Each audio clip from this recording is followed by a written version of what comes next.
2 મહિના પછી ફાઇનલી હું લઈને આવી ગયો છે ગિરનાર મિની વ્લોગ પાર્ટ 2। સવારમાં નાસ્તો કરીને એનર્જી બૂસ્ટર લઈને અમે કરી દીધું ચડવાનું ચાલુ। થોડુંક હાલીએ એટલામાં તો વાત મળે છે કે રસ્તામાં એક વાઘ આવી ગયો છે અને અવાજ સાંભળીને મારા હાવ જેવા ભાઈબંધો ચડી ગયા ઝાડમાંથી।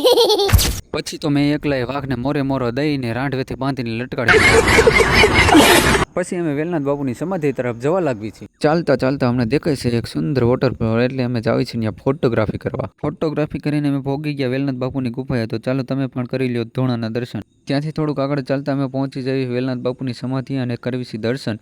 બાજુમાં એક ઝાડ આવેલું છે જેમાં ફળ સ્વરૂપે પૈસા ઉગે છે, એટલે મેં ઘરે જવા માટે ભાડાના પૈસા એમાંથી કાઢી લીધા સાનામાના। कैसे कैसे लोग रहते हैं यार यहाँ पर। પછી અમે ત્યાંથી ગજપત કુંડ તરફ જવા લાગવી છીએ। તો આ છે ગજપત કુંડ અને આના ઇતિહાસની તમને ખબર હોય તો કમેન્ટમાં જણાવી દેજો। પછી અમે વરસાદમાં પલળતા પલળતા પહોંચી જઈએ છીએ અંબાજીએ। માતાજીના દર્શન કરીને મોજ મસ્તી કરતા કરતા અમે પહોંચી જઈએ છીએ ગુરુ દત્તાત્રેયના દર્શને। તો હાલો બધાએ કોમેન્ટમાં જય ગિરનાર લખ નાખો ને મળીએ નવા વિડીયોમાં।